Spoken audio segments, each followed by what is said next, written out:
Assalamualaikum warahmatullahi wabarakatuh. Selamat siang semua, selamat sore semuanya. Perkenalkan, kami dari tim pengembang sistem Pakar. Pada kesempatan kali ini, kami akan mempresentasikan sebuah aplikasi sistem Pakar yang kami kembangkan menggunakan SWI Prolog. Sebelum itu, izinkan kami memperkenalkan diri terlebih dahulu. Saya Ihsan Apandi sebagai moderator, dan rekan saya Rani Rahmawati dan Ujang Dedi, dan yang terakhir rekan saya yaitu Neng Yopi. Nah, aplikasi ini dirancang khusus untuk membantu pengelolaan data, melakukan backup otomatis secara efisien dan cerdas. Dengan sistem Pakar ini, proses pengelolaan dan keamanan data dapat dilakukan secara otomatis berdasarkan aturan yang kami buat, sehingga bisa meminimalisir ataupun meminimalkan risiko kehilangan data dan meningkatkan produktivitas. Nah, sebelum kita mengimplementasikan ataupun mendemokan aplikasi sistem Pakar ini, tentu kita perlu tahu apa itu SWI Prolog, apa itu tujuan SWI Prolog, ataupun sejarah-sejarah yang mana hal tersebut adalah menjadi dasar daripada SWI Prolog. Tentunya kita perlu tahu definisi dari SWI Prolog itu tersendiri. Untuk itu, saya serahkan kepada rekan saya yaitu Lani Rahmawati. Kepadanya saya persilahkan. Apa itu prolog? Prolog adalah singkatan dari Programming in Logic, yaitu sebuah bahasa pemrograman deklaratif yang didasarkan pada logika predikat, khususnya logika predikat pertama.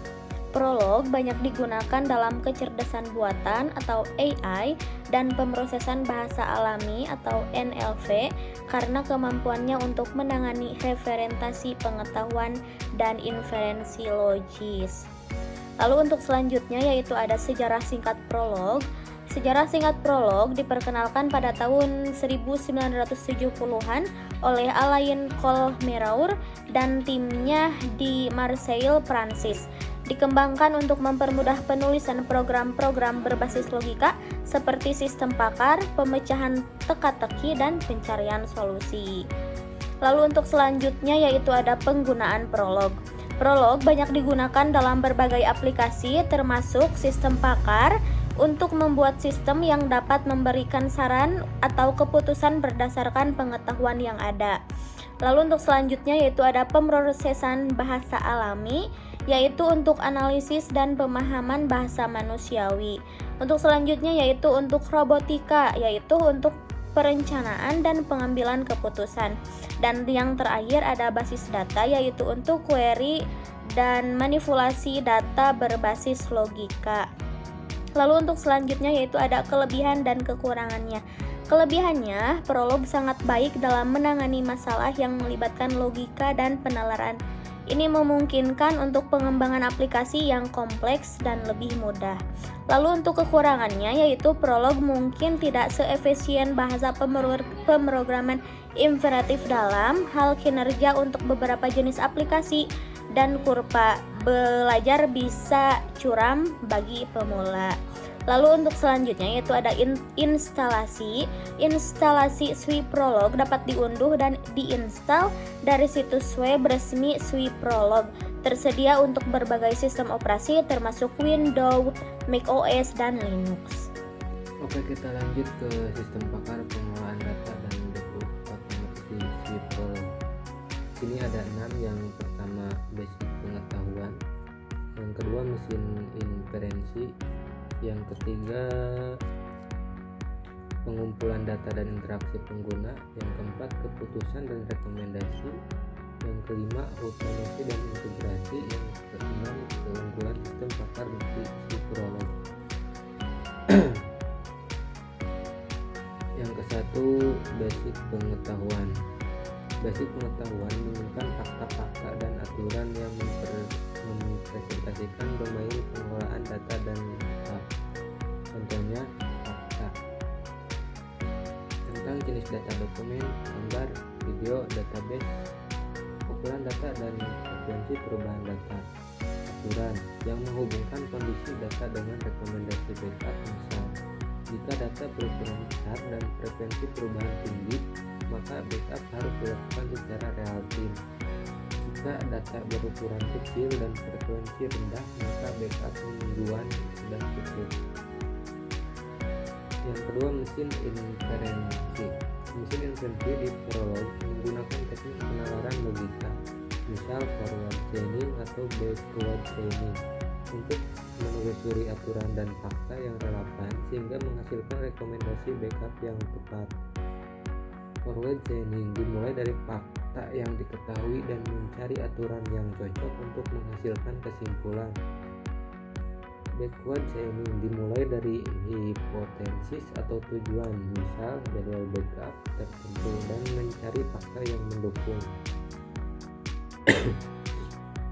Yang ketiga, pengumpulan data dan interaksi pengguna. Sistem akan meminta input dari pengguna terkait karakteristik dan yang akan di backup, seperti jenis data, ukuran, dan frekuensi perubahan. Input ini digunakan sebagai fakta awal dalam proses inferensi. Yang keempat, keputusan dan rekomendasi. Berdasarkan proses inferensi, sistem memberikan rekomendasi jadwal backup, misalnya backup real time untuk data dengan perubahan tinggi dan kritikal database transaksi, backup harian untuk data dengan perubahan sedang, backup mingguan atau bulanan untuk data dengan perubahan rendah. Kemudian untuk nomor 5 yaitu automasi dan integrasi. Sistem Pakar dapat dikembangkan lebih lanjut dengan integrasi ke skrip atau layanan backup otomatis yang menjalankan perintah backup sesuai rekomendasi sistem Pakar, sehingga proses pengelolaan data menjadi efisien dan minim kesalahan manusia. Kemudian 6. Keunggulan sistem Pakar di SWI Prolog. Yang pertama, representasi pengetahuan yang natural dan fleksibel. Prolog memungkinkan mendefinisikan fakta dan aturan dengan sintaks yang dekat dengan bahasa manusia. Kedua, kemampuan penalaran otomatis. Mesin inferensi Prolog dapat menelusuri aturan kompleks dengan efisien. Ketiga, mudah dikembangkan dan diperluas. Basis pengetahuan dapat ditambah sesuai kebutuhan tanpa mengubah struktur program utama. Keempat, cocok untuk dominan yang membutuhkan keputusan berdasarkan aturan kompleks dan kondisi variatif seperti pengelolaan data dan backup. Contoh referensi dan studi terkait.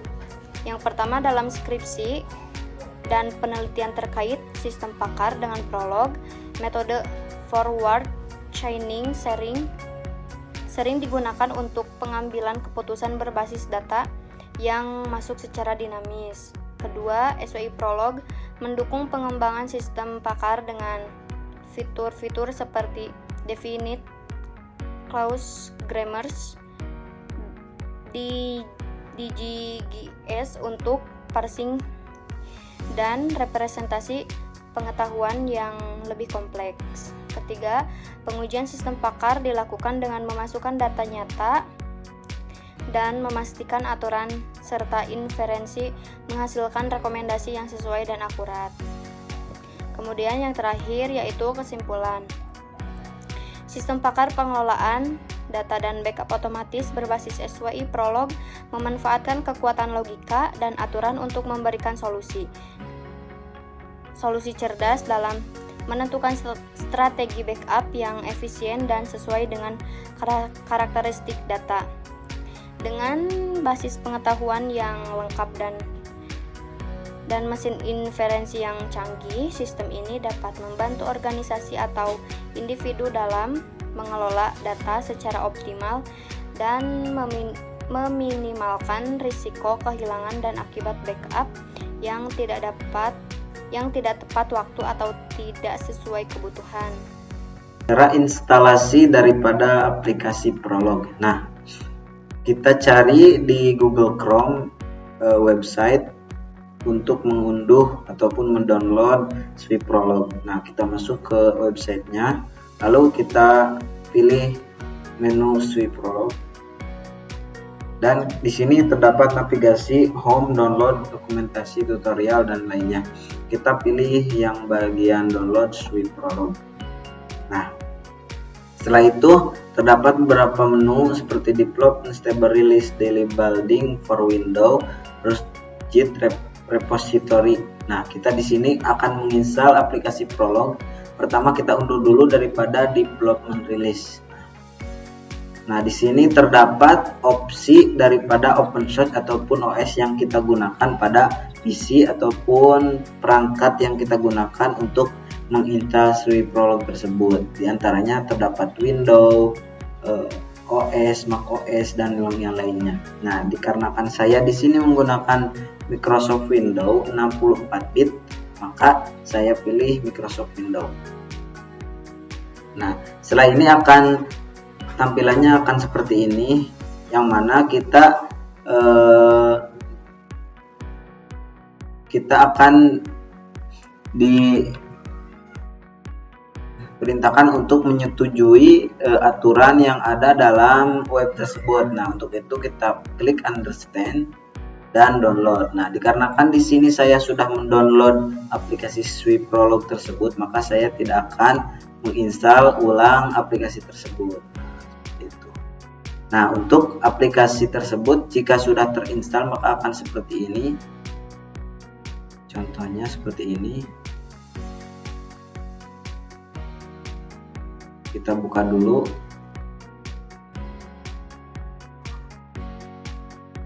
Nah, seperti ini contohnya Swift Prolog. Nah, akan seperti ini. Tentunya akan seperti ini tampilan daripada aplikasi Swift Prolog jika sudah terinstall dengan benar.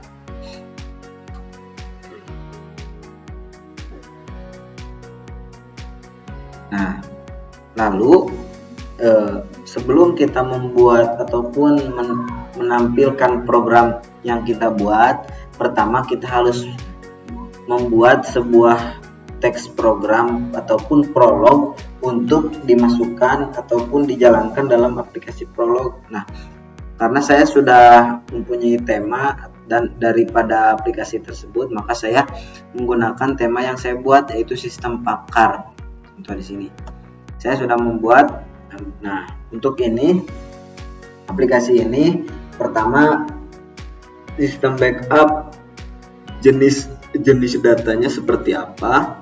Nah, di sini terdapat beberapa data. Yang pertama dokumen, gambar, video, database. Nah,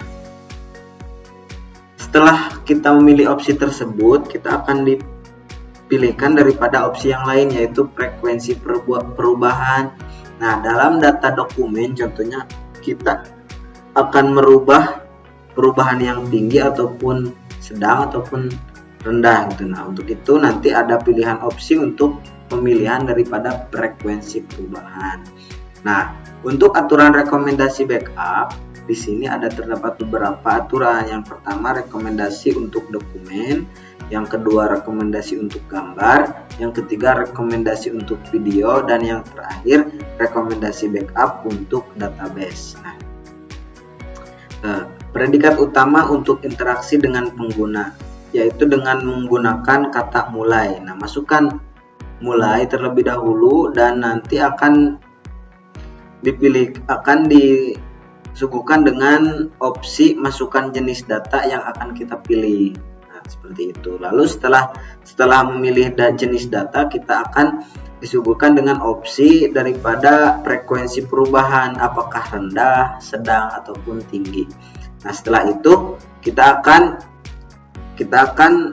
direkomendasikan backupan sesuai dengan opsi ataupun pemilihan daripada data dan frekuensi perubahan pada data tersebut. Nah, contohnya seperti ini dalam implementasinya. Pertama kita konsul dulu ataupun kita panggil ataupun kita buka ya, untuk contohnya kalau di PHP itu buka open source-nya. Nah, di sini kita dikonsul. Contoh saya menamainya logika matematika karena tugas daripada logika matematika. Nah, matematika, oke. Open, kita buka. Nah, tampilannya akan seperti ini. Jika program berhasil, maka akan seperti ini, berwarna hijau. Yang mana file tersebut, yang ini .pl, akan tercompiled ataupun terkompilasi. Nah, tadi seperti mana yang tadi saya buat daripada program yang akan dimulai dengan kata mulai. Nah, di sini kita masukkan kata mulai. Enter. Nah, untuk di Swi Prolog ini kita perlu memasukkan titik untuk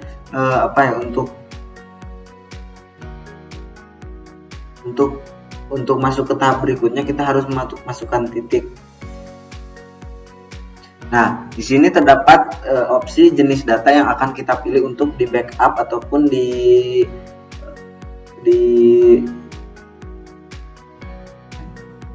sini kita akan memilih jenis data yang akan kita backup secara otomatis. Contoh, saya pilih video. Nah, jangan lupa teman-teman perlu memakai tanda kurung ya. Contohnya gambar. Dalam tutup kurung titik enter. Nah, setelah kita memilih gambar, di sini akan disuguhkan dengan opsi pemilihan frekuensi perubahan data. Nah, apakah pada data gambar tersebut frekuensi perubahan datanya akan dirubah secara rendah ataupun sedang ataupun tinggi? Nah, contoh saya di sini memilih tinggi. Nah, sebelum itu untuk opsi ini juga harus menggunakan tanda kurung. Contohnya tinggi. Nah, tutup kurung titik lagi. Nah, seperti ini yaitu program pembackupan data daripada gambar dengan frekuensi perubahan data tinggi. Rekomendasi backup untuk data gambar tersebut dengan frekuensi tinggi adalah harian. Jadi di sini terdapat tulisan true, berarti program yang saya jalankan daripada pemilihan jenis data dari sistem backup tersebut sudah benar. Nah, jika error, contoh seperti ini. Contohnya saya ganti menggunakan lain kata, contoh sangat tinggi contohnya.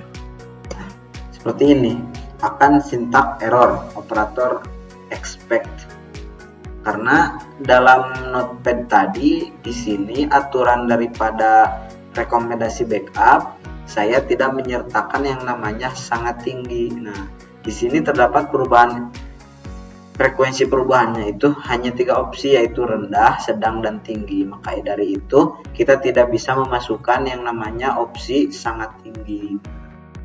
Untuk memulai lagi kita perlu masukkan perintah mulai. Nah, dan seterusnya. Mungkin seperti itu. Thank you for watching.